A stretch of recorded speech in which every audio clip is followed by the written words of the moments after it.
Assalamualaikum besti semua, jumpa lagi dengan saya Anzali di channel Auriga Aruna. Di video kali ini saya akan membahas fakta menarik tentang Ka'bah.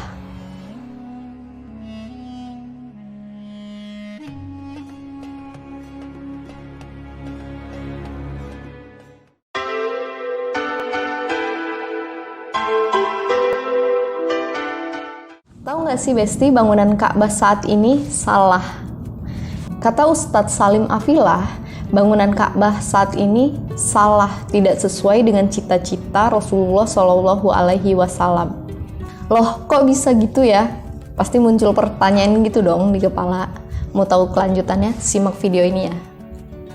Besti, kamu tahu nggak sih bangunan Ka'bah itu udah 3 kali renovasi loh sejak zaman Nabi Ibrahim dan Nabi Ismail. Ya, Ka'bah pertama kali dibangun oleh Nabi Ibrahim dan Nabi Ismail.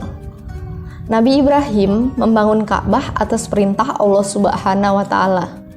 Ketika itu, Nabi Ibrahim meninggikan bangunan Ka'bah hingga 9 hasta, panjangnya 30 hasta, dan lebarnya 22 hasta. Pada saat itu, Ka'bah belum beratap. Lalu 5 tahun sebelum masa kenabian Nabi Muhammad SAW, kota Mekah dilanda oleh banjir bandang. Banjir ini menyapu bangunan Ka'bah hingga sebagian dindingnya roboh. Kaum Quraisy Mekah sepakat sumbangan untuk merenovasi Ka'bah.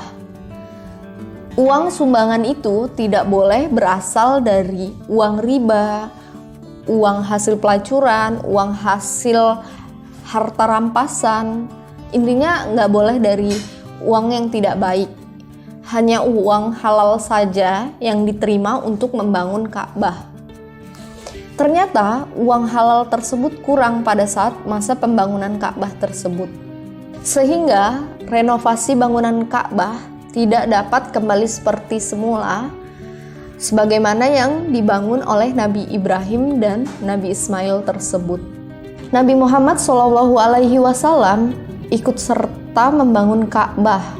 Pada saat itu, Rasul berusia 35 tahun. Nabi Muhammad ikut mengangkat batu bersama pamannya yang bernama Abbas.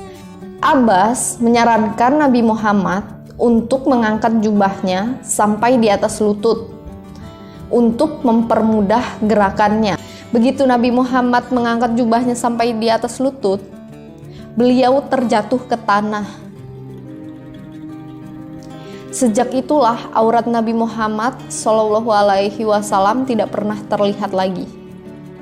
Pada proses pembangunan Ka'bah itu, sempat terjadi perdebatan saat akan meletakkan Hajar Aswad.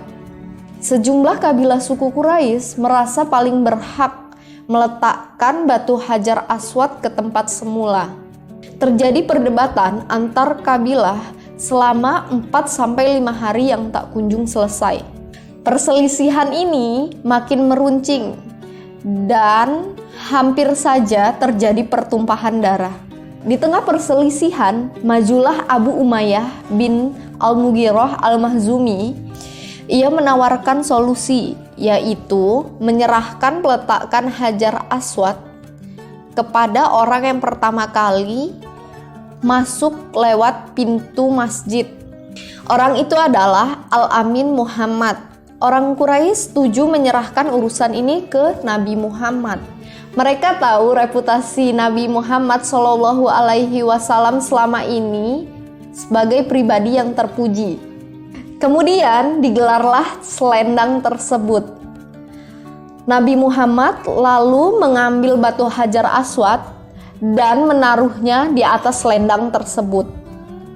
Para pemuka kabilah diminta untuk memegang ujung selendang, lalu mengangkatnya secara bersamaan. Mereka mengangkat batu Hajar Aswad dan membawanya ke tempat semula.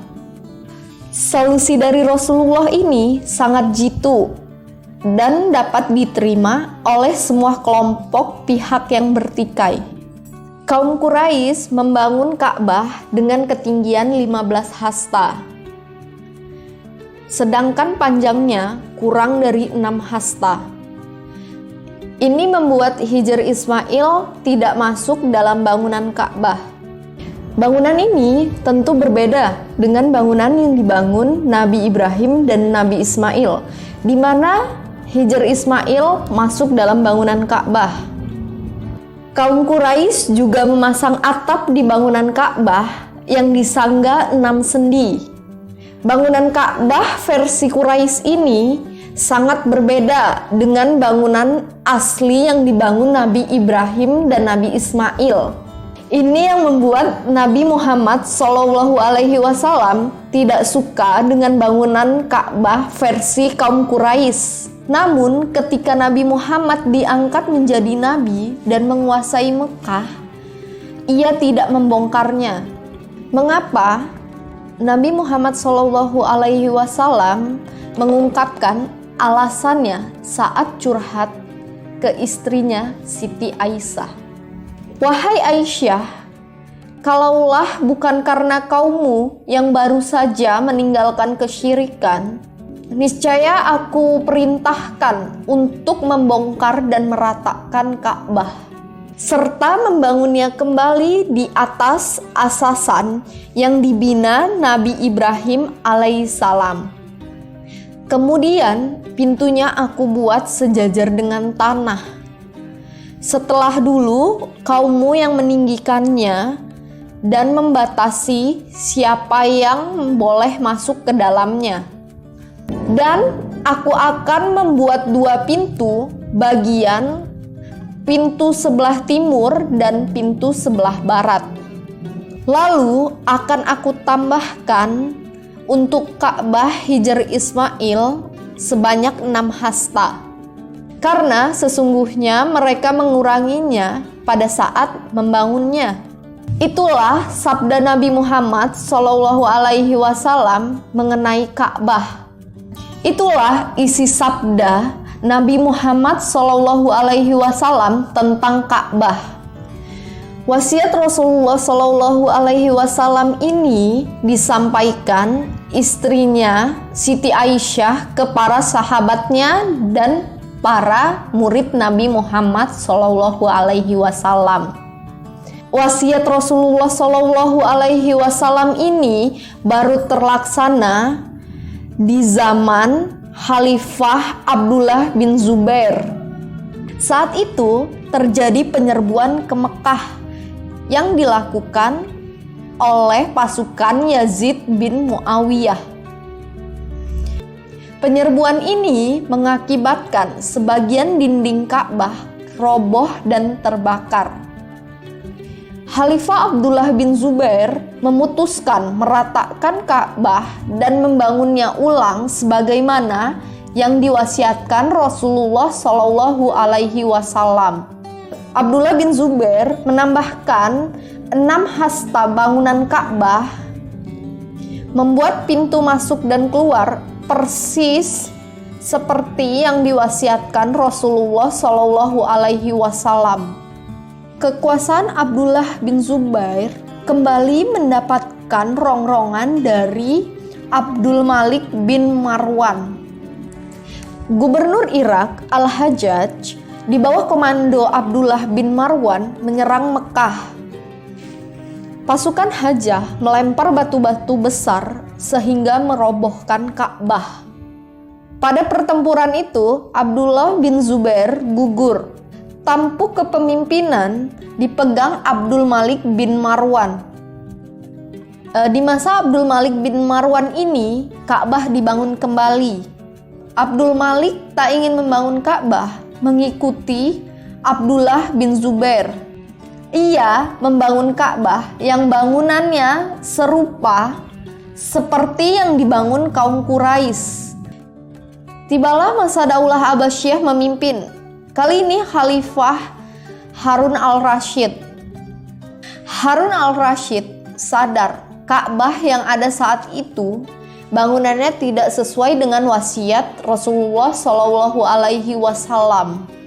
Harun al-Rasyid sadar Ka'bah yang ada saat itu bangunannya tidak sesuai dengan wasiat Rasulullah Shallallahu Alaihi Wasallam. Harun al-Rasyid menghadap Imam Malik meminta saran mengenai rencana renovasi Ka'bah. Harun al-Rasyid menyampaikan keinginannya merenovasi Ka'bah mengikuti wasiat Rasulullah Shallallahu Alaihi Wasallam. Imam Malik menolak. Imam Malik khawatir jika ada penguasa lain yang membenci Harun al-Rasyid akan merobohkan kembali bangunan Ka'bah dan membangun dengan gaya berbeda. Imam Malik takut bangunan Baitullah menjadi permainan para penguasa. Maka Imam Malik meminta jangan lagi ada perubahan bangunan Ka'bah agar tidak hilang wibawanya di hati manusia. Mendengar penjelasan Imam Malik, Harun al-Rasyid taat. Ia tidak merenovasi bangunan Ka'bah. Berdirilah bangunan Ka'bah hingga saat ini yang tidak sesuai dengan keinginan Rasulullah Shallallahu Alaihi Wasallam. Menurut Ustadz Salim Afillah, semua dilakukan untuk mencegah hal yang lebih buruk, yaitu menjadi mainan penguasa. Oke Besti, itu tadi fakta menarik tentang bangunan Ka'bah. Ada hikmah di balik kisah.